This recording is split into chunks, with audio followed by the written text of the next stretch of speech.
You're listening to the best of the Martha Zoller Show. You can hear the show live Monday through Friday from 9 to 11 on AM 550 and FM 102.9 WDUN and streaming at accesswdun.com. You can find all things Martha Zoller at marthazoller.com.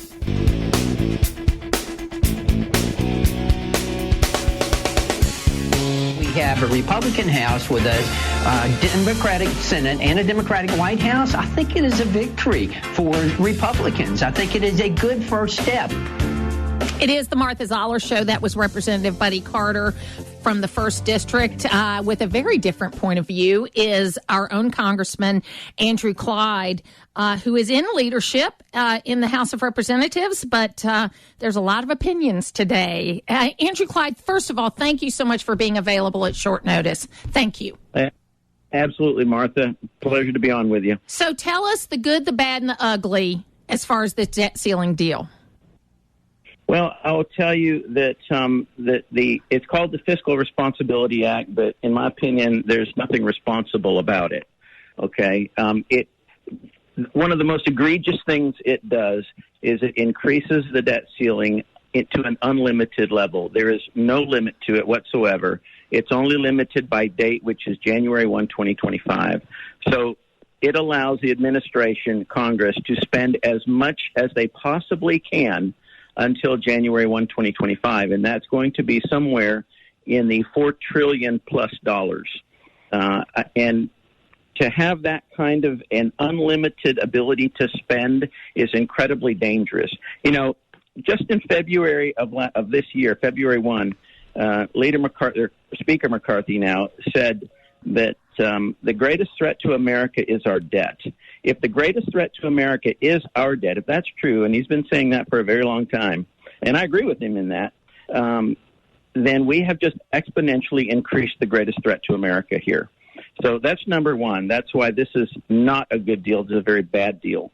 It says we're spending less than we did. Well, there's a potentially $12 billion savings, but we're going to trade that for $4 trillion in debt. That's not good. And then the rescissions that we're talking about here, we're only getting COVID money back. Really, that's it. And that's $28 billion. The IRS piece that's in here is smoke and mirrors. The IRS was given an $80 billion advance appropriation. That means, and it's good until 2031, so literally 9 more years. Taking $1.4 billion off of that $80 billion is going to have no effect whatsoever. They can spend all $80 billion this year. Well, actually, if this goes through, it would be $78.6 billion. They could spend that literally tomorrow if they wanted to. So instead of getting 87,000 IRS agents, they might get 86,000 IRS agents. It will make no difference whatsoever. And then the pay-go, pay as you go, that little section in this bill. And I have read this bill, Martha. It's 99 pages long. I have read this bill. But that pay-go section, where it says that, if the administration wants to, spend X amount of dollars on this, they have to cut X amount of dollars on that, okay, to stay within budget. What's not mentioned is it can be completely waived, 100% waived by the director of the OMB, and for reasons that cannot be challenged.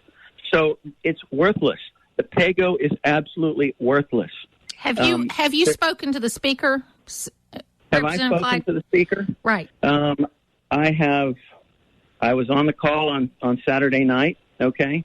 There are some. Sorry. There are some of us that are going to speak to him at 10 o'clock this morning. But other than that, no. I didn't get to speak to him Saturday night on the phone call. Okay. But I've spoken to a number of others. Okay, so the bill has now been crafted, correct? It's 99 pages. You're better than I am. Correct. I'm only about halfway through. So you're better than I am. You got all the way through. Well, I spent all day yesterday on it, Martha. Will there be ability to have amendments And I know that Chip Roy is talking about replacing it with like a 3-month extension. Quite frankly, I think you're going to need 6 months extension so that you can do a budget the right way, which is what it sounds like Representative Roy is talking about. But what are your thoughts on that and also the amendment process? Oh, there needs to be an open amendment process on this. It is right now being forced through or trying to be forced through as a closed rule, which means no amendments whatsoever. That's not the way Congress should be operating. No, it needs to be an open amendment process. We need to be able to amend it. There are a number of things that should be amended in this bill. The immediate cut, if Congress doesn't get their appropriations done, the immediate 1% cut that's in there doesn't go into effect until January 1 of 2024, yet the budget ends, the 2023 fiscal year ends on September 30th of 2023. So that doesn't make any sense to me why we've got 3 months there of nothing. There's no continuing resolution, auto CR is what they're going to call it, with a 1% cut to spending. So that's a problem for me right there. No, there has to be amendments. There's a number of amendments that could make this better, but I just have a real problem of a completely open, unlimited debt ceiling. So let's talk numbers here, Andrew. Sure. I mean, I've done some quick figuring. I mean, the speaker could lose as many as 100 Republicans, but if Hakeem Jeffries can deliver 100 Democrats, then he can get this passed. So are you all looking at those numbers right now? Oh, there's been a soft whip on the numbers for a while. Of course, the leader's office is not going to share that, but we have we have an idea of where people are, and there's a lot of pushback on this bill. There should be a lot of pushback on this bill. This bill is not good for America, Martha. It is not. It needs to go back to the drawing board. We gave Speaker McCarthy a phenomenal bill, the Limit, Save, Grow Act, which would have cut $1 trillion in spending in year one and gone on then to get $4.8 trillion over 10 years. And that was for a $1.5 trillion increase in debt. We're going to save $12 billion, and we're going to rescind $28 billion for a total of $40 billion, and we're going to add $4 trillion in debt for that. We gave Speaker McCarthy a strong hand with the Limit, Save, Grow Act, and the Democrats just we got rolled. How big of an issue do you think it is? And if you don't know, that's perfectly fine, because one of the problems with the COVID money, because I thought it was supposed to be about $1 trillion in COVID money that could have been, quote, clawed back, is that it's already been allocated to the states. And, 31 governors are Republicans. They don't want to give that money back. Was that a problem that couldn't be solved? Do you know? Well, I have always seen the COVID money out there being only about $50 or $60 billion. Okay. So they were throwing that number around, and it wasn't a real number then. Okay, that's good to know. No, and that was back in January, and it has been continually spent down until, that's one of the reasons why Biden set May the 11th, 2 months earlier, so they could spend that money down as fast as they possibly could. So there would be very little left. And there's only $28 billion left. And even then, that money is not going back to pay down the debt or to offset the debt. That's being held right now, from what we're being told. That's being held or being banked, okay, in case they need that money to plus up some other part of the budget. And to me, that's not a rescission, that reduces our debt. That's simply, holding back money to spend it again. Absolutely. Well, Andrew Clyde, I appreciate you calling in. We're up against a hard break, but I know you've got this call at 10 o'clock with the speaker. I know you've got lots of work to do in the next few days. So I appreciate you being available. And anytime you want to call in on these issues, you're always welcome. Thank you, Martha. I appreciate the time. It's where North Georgia comes to talk. It's the Martha Zoller Show on AM 550 and FM 102.9 WDUN. becoming my favorite congressperson not because we always agree, because I just love the fact that she tells the truth. And Nancy Mace is joining me right now. She was the first woman graduate from the Citadel. She represents the 1st District of South Carolina. She served our country as well as you're not the upstate, right? You're in the state of South Carolina. Country. We call it the Low Country, the coast of South Carolina, the most beautiful place on earth. It is a beautiful place. You know, it's funny. My family's from Lexington, South Carolina, and a long time we would take I-20 to where it ended. And that's as far as we would go. But but I love South Carolina, and it's got a great place in my heart. That's for sure. Okay. So we got this deal going, and you have been very vocal about the fact that you're not going to vote for it. And you were pretty quick about coming out and saying so. You know the arguments. There's a 5-vote majority in the House. We don't have the Senate. We don't have the presidency. Tell folks what your thought process is for saying no. Well, first of all, I want people to know, and you mentioned it in your intro, I am the first woman to graduate from the Citadel, the Military College of South Carolina, where we were taught that a cadet doesn't lie, cheat, or steal, nor tolerate those who do. And I am not going to lie to South Carolinians or to the American people about what this bill does or does not do. I took the time Sunday night to read the bill. I was up until midnight, got up at 4 a.m. Monday morning to read it again to make sure that I clearly understood what was going on. And what this bill does is add $4 trillion of debt over the next 2 years. And there is so much language in here that voids some good ideas that are in here, but some of the language voids those ideas to really make this bill not worth the paper that it's printed on. And the American people are being sold a bill of goods by D.C., by Washington, saying that this bill does something that it does not do. It is not a bill to cut spending. It just isn't. What D.C. is trying to do is take back money from the states that were unspent COVID funds and calling that a cut. That's not a cut. And what they're doing is putting into law historically high spending during COVID, $6 trillion a year, putting that into law, that is our baseline spending going forward. The American people, and I'm in a very purple district, but I have looked at the data on this, whether you're Republican, Independent, and maybe even a few Democrats, based on the data I've seen, most of America, the vast majority of Americans, want significant spending cuts if we're going to raise the debt ceiling.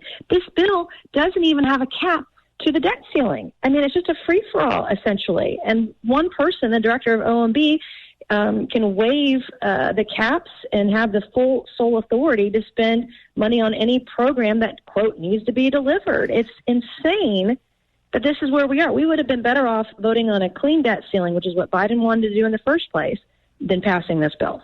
So at the beginning of this, I said they're going to figure out some way to suspend the debt limit until after the election, which is what they ended up doing. Yep. And one thing that concerns me about this is that, people do say they want spending cuts, and they do say they don't want more taxes. I mean, and that is one thing that is not in this bill, which is good. But I think that when it comes right down to it, people are not as educated as they should be about where this is and what we need to do. Former Governor Sonny Perdue said, he was able to manage through the recession, the Great Recession in 2008, because there were, quote, pots of money all over the place in state government that hadn't been spent, and he was able to find all of them. I think there's that in the federal budget. So let's say we get through this 100%. Vote. This vote's going to happen today. It's probably going to pass. I don't know what's going to ultimately happen. But we get past today, how do we get responsible with the budget? It's not just about spending cuts, Representative Mace. It's about managing the budget on regular order. Right. And that would be through, they're banking on the appropriations process to manage spending. But the problem with that is that this bill is only binding for the next 2 years. We may have a new president in 2 years, a different Congress, a different Senate. We don't know where we're going to be in 2 years. So you can't bank on this plan cutting the deficit or cutting spending over the next 6 or 10 years, because that's just a hope, a dream, and a prayer. Nothing in here is statutory to that degree. in this thing. And that's why, I call it, it's just a shell game with the American taxpayers. And the other thing that a lot of people don't know, so you can manage, spending through the appropriations, the regular order of the appropriations process. But one thing that does happen around here is that there are, quote, emergencies. It might be a legitimate emergency like a hurricane or a war or, market stabilization, et cetera. And then they use emergency supplemental bills to get around any kind of spending caps. And so, and this bill would allow for that. And so that, it's complicated. It's not easy to get. But I think when you talk about the baseline spending is at COVID level spending, $6 trillion, not pre-COVID levels at $4.5 trillion. That and actually, you could balance the budget on that. I mean, I think our revenues this year are going to be about $4.2 trillion. So that's at least over time. In the neighborhood. Over time. Yeah. Yeah. And the other thing is, the left is gloating here. We fund every progressive program that the president wanted. We pay for it in this bill. It's here. It's in there. And we saw a lot of folks in the administration gloating about it yesterday. We saw the director of OMB recognize she has this singular sole authority to waive any of these caps, to spend the money on, quote, advancing Biden's progressive agenda. That is what she said yesterday. And then the Congressional Budget Office last night came out with their scoring that says how a bill shakes up, how much it's going to cost taxpayers, et cetera. Come to find out, we're also going to be adding people to welfare, government welfare with this bill. I mean, I'm sort of beside myself. I'm about as jaded as I've ever been in the brief time I've been here. I don't think I've been more disappointed than I am today. It didn't have to be this way. It didn't have to be this way. So what do we do next? Because even though you feel jaded and betrayed by your side, the Democrats didn't deal honestly either. Mm-hmm. How do we deal with that? I mean, D.C. is both sides are out of touch. Both sides, the reason we're in this mess right now is because Republicans and Democrats alike spent the money to get us to $32 trillion in debt. Republicans are not innocent in this, neither are Democrats. This bill, I believe, will pass today. The fight will continue in the Senate. Senator Rand Paul already has a bill to replace this one that would actually take us back to pre-COVID spending levels, which is where I believe we need to be. It can be done, but it means that you can't waste money. Yeah. I mean, let's just take, you got 52% of federal employees that aren't showing up to work. I mean, we got empty buildings up here in D.C. where people are just not showing up to work. Let's get rid of those folks first. I mean, there's just, you look at, there are contracts at the Pentagon that are extremely wasteful. The Pentagon, in some cases, pays 10 times what they should for different services and products. And, there's so much that we could be doing that's thoughtful and responsible, but D.C. did what D.C. does. They put D.C. math together. They waited until the last minute, the 11th hour, to create this emergency situation like they always do. Does this weaken Speaker McCarthy? What's that? Does this weaken Speaker McCarthy? Well, this weekend, we're going to pass the bill today. It goes this. Oh, I'm sorry. Does this weekend, not weekend? Weekend. Yeah, sorry. Yes, does this weekend? I think that it hurts the conference. I know that there are folks that feel like they were betrayed, and it can be emotional at times. We had a healthy debate in conference last night, but I can't express how deeply disappointed I am. And we were told things. We were told we gutted the IRS. Well, I read the bill. We didn't gut the IRS. I mean, it's not in the bill. And, we were told things that I believe were not truthful, or at least at the very least misleading. And I'm not going to mislead the American people. I'm not going to mislead my constituents back home in South Carolina. I'm going to tell the truth always. And I read the bill, and when I read the bill, I got angry. And that's when I put out yesterday morning, 18 tweets or something, just trying to summarize some of the major components of the bill and why I would be voting against it. And I'm encouraging all of my colleagues today, read the bill so you actually know what you're voting on, what you're signing your kids and your grandkids up for, because we shouldn't be doing this. Absolutely. Yes, Thank you, Nancy. Appreciate it very much. Thank you. It's local radio, and that's why you're listening. It's the Martha Zoller Show on AM 550 and FM 102.9 WDUN. And joining me right now is Representative Buddy Carter from the 1st District of Georgia. And, a number of your colleagues from Georgia are are saying no to this deal. But I know that you are supporting this deal, and I wanted to have you on to talk about that. Well, I appreciate that, Martha. And yes, I am aware that there are a number of my delegation members, my fellow delegation members, who are voting no on it. I am voting yes. I believe it is a good first step in bringing back financial sanity to Washington, D.C. Is it the end all? No. Did we get everything we wanted? Of course we didn't. You never do in negotiations. But we did get quite a bit. We did get some good wins. And we agreed to raise the debt ceiling, as we should. We've got to keep the full faith and credit of the United States going. But there's a difference in just raising it and raising it responsibly. And I believe that this bill helps us to raise it responsibly. It does a number of things. First of all, yes, it does suspend this debt ceiling through January of 2024. 25. I'm not real January happy 2025. Well, 25, excuse me. Yes, 25. And I'm not real happy about that. I wish that we could have put a number with it, but we didn't. That was part of the negotiations. It puts caps in there. We've got spending caps. We've got rescissions. As you just heard, Patrick McHenry, who, along with Garrett Graves, was our lead negotiators, who I think did a great job and did the best that they could. That's significant. But there are a couple of things here that I want to point out, and I believe that they are congressional wins. And when I say congressional wins, I mean legislative wins.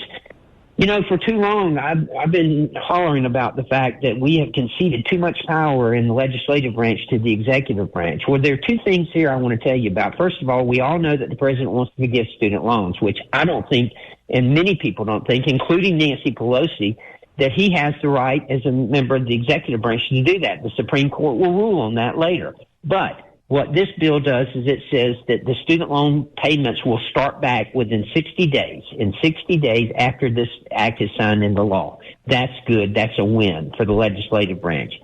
Secondly, we've seen what this president and other presidents have done through executive orders, spending money. Well, now they're going to have to adhere to the same thing we have to adhere to in Congress, and that is a pay-go.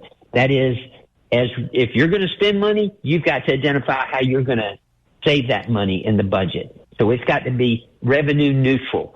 In other words, if you're going to spend $1 trillion, where's that $1 trillion going to come from? That's got to be identified. So that's a good thing from a legislative perspective. And whether you're a Republican or a Democrat, you ought to like that if you're a member of the legislative branch like I am. There are also things in there to address the permitting process. NEPA has got to be reformed, and this starts us on that process. And this is a good thing because that will help us grow our economy. It also has provisions in there for work requirements for SNAP and for TANF. And we all know that will help to bring people and lift people out of poverty. So, is it everything I wanted? No, it's not everything I wanted, but it's a good first step. And I intend to vote for it. And we've got to raise the debt ceiling. We've got to keep the full faith and credit of the United States going. At least we get some wins out of this. So let's talk about the IRS for a minute, okay? Because they just went back to work on May the 8th, and they'll be fully back to work by June the 25th. So to me, it seems like rather than having enforcement people, they just need to actually get back to work and start answering people's phone calls and doing their job. I had a software engineer write into me yesterday that said, they've got a big problem with their software. And the problem is it's really hard to work with the federal government on updating software because the analogy he used is that it's like software in government is like replacing a toenail on an elephant. Only certain pieces can be changed so that the elephant will not die. Okay, so there are problems there. So this bill really only reduces the 87,000 number by a little bit. Are you concerned about that part? I am. And not only am I concerned about that part, but it also only does it for 1 year. So we're going to have to come back every year and address this. But we will. And the solution to this, if we really want spending cuts, is to elect Republican and conservative candidates. That's what we need to be doing. And that's why I feel like going into this next election, after what we've witnessed in this first 2.5 years of this administration, elections have consequences. because policies have consequences. And we are suffering through the consequences right now of the Democrats and the Biden administration. Day one of this administration, 2.5 years ago, this president declared war on fossil fuels, resulting in higher gasoline prices, resulting in higher inflation, resulting in the mess that we've got right now in our economy. This was self-inflicted. This did not have to happen. We had energy independence. We had energy dominance. Our economy was clicking. And then this administration took over, and we see what we got right now with high interest rates, with inflation, with the economy in shambles. It's just policies make a difference, and that's why I believe we're right on policies. We're right as Republicans on policies. That's why I feel like we've got to get in here. We know right now that we don't have a revenue problem in Washington, D.C. We got a spending problem. And keep in mind now, when you talk about why are you voting for this debt ceiling bill, why are you voting for this Fiscal Responsibility Act, keep in mind what the Democrats wanted here. They wanted another credit card. They wanted a clean debt ceiling. They just wanted us to raise it and give them another credit card. We didn't do that. We said if we're going to raise this debt ceiling, we're going to have some spending cuts. We're going to have some permitting reforms. We're going to have to claw back some of this COVID-19 money, and we're doing that. And we're going to have to address SNAP and TANF and have work requirements in there so we can lift people out of poverty. And we're going to have to do something about these IRS agents. Is it everything I wanted to do? No. But it is a good first step. Now, I know you're one of the sponsors of the fair tax bill. What is the status of that? Well, it's still out there, and hopefully it will go through regular order, and we'll have a hearing on it. Right now, the debt ceiling has taken all the oxygen out of the room. We weren't supposed to be here this week, as you well know, and we are here, and that's okay, but because we got to get this done. But right now, that has really, even the budget process, we had hoped that we would have a budget by now. I'm on the budget committee, but we've had to pause on that in order to pay closer attention to the debt ceiling. So it's still out there. The fair tax is still out there, and I think it's going to get its day and be heard. Well, I appreciate very much you giving us this time today. What do you want people to know? Because you're going to vote tonight. You've already said you're going to vote yes, but what do you want people to know as we finish this interview up? Well, what I want people to know is that this is not the end all. This is the first step. It's the first step toward getting us back to financial sanity here in Washington, D.C. No, we've got a lot more to do, a lot further to go before we're finished here. But this is a good first step. I think we did as well as we could have hoped for. Well, I appreciate very much all the hard work that you're doing. And, don't forget about the fair tax. We need that. And we also need to get on regular budget order. It'll be interesting to see what happens in the Senate, because it does look like Rand Paul is going to offer an alternative bill, and I don't know where that's going to ultimately go. I'm concerned about that as well. It may be another vote before you're all said and done. Congressman Buddy Carter. May never get back home. That's right. You'll never get back home. But Congressman Buddy Carter, thank you so much for being with us today and always being available. Thank you, Martha. Putting the talk in news talk. It's the Martha Zoller Show on AM 550 and FM 102.9 WDUN. It is the Martha Zoller Show. 1 million men and women have given their lives in defense of the freedom of this country since we were started. And we need to remember that. And it shouldn't just be a Memorial Day or a Veterans Day. It should be every day. And no, I can't solve every problem that a veteran has. I can't solve every problem. I do my best. I know I get a lot. Sometimes I get involved with veterans issues, and, they get so mad at me because I can't solve the problem. And, it makes me feel like sometimes I don't want to get involved anymore. But then I hear my dad in my head telling me the stories of when he was a POW and when he served. And so I will always try to help.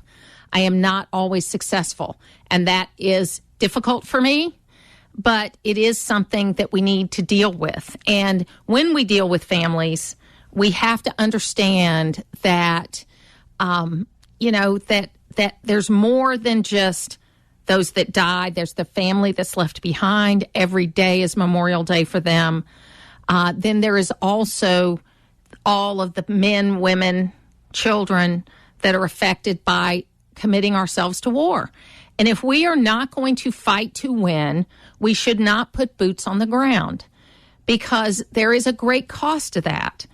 And we've got to get back to fighting until there is victory if we are going to go to war. And I do believe we hurt that by doing these one-year deployments and having the leadership change every year. We have created this cycle of wars that are 1 year at a time. And we need to get back to what we did in World War I and World War II, where you were deployed until you were finished. And then the people that were in charge were motivated to fight to win, to have a goal to win, and to know what victory is, which is you destroy your enemy to the point that they surrender. That is what victory is. And if you're not willing to do that, you should not commit troops. Let's go to the phones at 770-535-2911 and talk to Tom in Lula. Hey, Tom, how you doing? A little better now, Martha. That was just powerful what you just said. And last year you indulged me with reciting,